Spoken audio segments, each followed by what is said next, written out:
हरे कृष्णा। और आज हम एक ऐसे विशेष महाभारत के वन पर्व के श्लोक पर चर्चा करेंगे जहां से पता चलता है सत्य का ज्ञान कैसे हो। आज संसार में लोगों की दृष्टि अलग हो चुकी है, परेशान है लोग, क्योंकि लोग जानते नहीं है सत्य क्या है। इतना कंफ्यूजन है, लोग कहते हैं आपके इस सनातन धर्म में इतना कंफ्यूजन है, किसकी पूजा करें किसकी पूजा ना करें, सत्य को कैसे समझें। हमें तो लगता है ये माइथोलॉजी है, यानी कि मिथ है, ये सब कुछ झूठ है, तो सत्य क्या है कैसे जाने। तो महाभारत में वन पर्व में एक श्लोक आता है जिसमें बताया गया कि कैसे इस सत्य के ज्ञान को लेना चाहिए। तर्को अप्रतिष्ठा श्रुतयो विभिन्ना नासावा ऋषरस्य मतम न भिन्ना धर्मस्य तत्वं निहतं गुहायां महाजनो येन गता सपन्ता। ये महाभारत का श्लोक है। इसमें सुंदर रूप से कहा गया तर्को अप्रतिष्ठा श्रुतयो विभिन्ना। तर्क से भगवान का ज्ञान प्राप्त नहीं होता है। अब लोग क्या करते हैं, तर्क वितर्क करते हैं। आप कोई बात बोलेंगे, कहे नहीं नहीं आप गलत है, हमने तो ये सुना है। अरे आपने सुना है क्या? आपने शास्त्रों में पढ़ा है क्या? आपने उसकी दृष्टि से देखा है क्या? आपने किसी आचार्य की वाणी का अनुगमन किया है जो गुरु परंपरा से आती हो? तो तर्क को अप्रतिष्ठो श्रुतयो विभिन्न कहते हैं। जो व्यक्ति सुनता है तर्क वितर्क करके, उसमें विनम्रता की भावना से श्रवण नहीं करता, वो कभी सत्य के ज्ञान को नहीं प्राप्त कर सकता। तो ऐसे साइंटिस्ट लोग होते हैं, कभी कभी, सारे नहीं लेकिन कुछ लोग ऐसे होते हैं जो तर्क वितर्क करते हैं, जैसे लॉजिशियंस कहते हैं, लॉजिक ढूंढते हैं हर चीज के पीछे। तो एक बार एक ऐसी लॉजिशियन था, तार्किक जिसे कहते हैं, वो एक खेत से गुजर रहा था, पढ़ा लिखा व्यक्ति था। देखा कि एक किसान है जिसका बैल जो है ना, कोलू का बैल, वो कोलू के चारों तरफ घूम रहा है और उसमें से तेल निकल रहा है और वो घूम रहा है। उसके गले में एक बड़ी सी घंटी है, वो टंग टंग टंग बज रही है और वो घूम रहा है।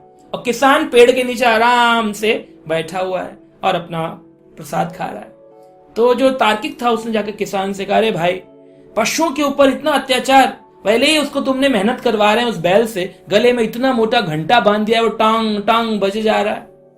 तो उसने कहा, इससे मुझे पता चलता है कि मेरा बैल चक्कर लगा रहा है कोलू के, ताकि कोलू का जो तेल निकलना है सरसों का या जिस भी तेल को हम निकाल रहे हैं, उस तेल को हम प्राप्त कर सके। मुझे पता चल जाएगा कि वो रुक गया है, आवाज रुक जाएगी तो बैल रुक गया।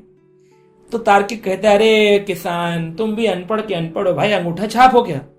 कहा, अगर बैल एक ही स्थान पर खड़े होकर और गर्दन हिलाता रहे टंग टंग टंग, तो तुमको कैसे पता चलेगा कि बैल गोल गोल घूम रहा है? ये एक ही स्थान पे, तो तुम्हारा तेल तो निकलेगा नहीं कोलू से और तुम्हें लगेगा कि बैल चल रहा है। तो किसान ने कहा, देखिए भाई, वो तो है ना बैल है, कोई तार्किक नहीं है जो अपनी बुद्धि लगाएगा, वो बेचारा घूमता रहेगा। तो इस तरह से संसार में हम देखते हैं तार्किक जो लोग होते हैं वो बहुत ज्यादा एक्स्ट्रा बुद्धि लगाते हैं और तर्क वितर्क करके भगवान को समझने का प्रयास करते हैं, और इसीलिए कभी किसी हल पर नहीं पहुंचते कि क्या इसका फल है, क्या इसका हल है, हमेशा कंफ्यूज रहते हैं। नासा विऋषयो मतम न भिन्नम। महाभारत कहती है कि अगर कोई ऋषि मुनि हो, अगर उनके मत भिन्न ना हो, तो फिर वो ऋषि मुनि कैसे? सबको अपने अपने तात्पर्य, अपने मत देने पड़ते हैं। इसीलिए इतने मत बन गए कि इनका ये मत है, इनका ये मत है, और इतनी सारी टीकाएं, इतने सारे मत प्रकट हुए, क्योंकि मुनि यानी कि जो अपने मन के भेद, अपने मत को रखता है संसार के सामने। ऋषि जिसने ज्ञान को प्राप्त किया संसार के सामने रखता है। लेकिन सच्चा ज्ञान क्या है? धर्मस्य तत्वम निहितम गुहाया। ये धर्म के तत्वों को जानना बड़ा मुश्किल है। ये पढ़कर तर्क से या कोई कमेंट्री किताब पढ़कर, वेद पढ़कर तत्व को नहीं जान सकते धर्म के। तो कैसे जानेंगे? धर्म के तत्व को जानने का तरीका है महाजनो येन गतः सपंथा। जैसे महान महान जनों ने, महाजन यानी महान आचार्यों ने जैसा किया, उनको फॉलो करेंगे, उनके रास्ते पर चलेंगे, अनुगमन करेंगे उनके पद चिन्हों का, तो हम सत्य को पहचान सकते हैं। तो इसीलिए भगवान कृष्ण संसार में अलग अलग ऐसे आचार्य भेजते हैं, महाजन भेजते हैं, जैसे श्रीपाद रामानुजाचार्य, जिन्होंने श्री संप्रदाय नामक संप्रदाय, दक्षिण भारत में आप जाएं श्रीरंगम, तिरुपति बालाजी मिलती हैं। माधवाचार्य, आप उड़ीपी जाएं तो माधवाचार्य जी के कृष्ण मठ मिलेंगे आपको, और माधवाचार्य जी की संप्रदाय में श्री माधव ब्रह्म माधव गौड़ीय संप्रदाय में इस्कॉन आता है, जिसके माध्यम से आप परंपरागत ज्ञान को प्राप्त कर सकते हैं, क्योंकि महान आचार्यों ने पालन करके भगवान को प्राप्त किया है ना। तो इस तरह से ये जो सत्य का ज्ञान है, ये आचार्यों के माध्यम से जो गुरु परंपरा में आते, भगवान कृष्ण ने ज्ञान दिया ब्रह्मा जी को, ब्रह्मा जी ने ज्ञान दिया नारद जी को, नारद जी ने ज्ञान दिया वेद व्यास जी को, वेद व्यास जी ने ज्ञान दिया माधवाचार्य जी को, और माधवाचार्य जी से चलने वाली संप्रदाय जो कि आज इस्कॉन के नाम से पूरे विश्व में जानी जाती है, हमारे इस्कॉन के फाउंडर आचार्य एसी भक्तिवेदांत स्वामी प्रभुपाद तक जुड़ती है।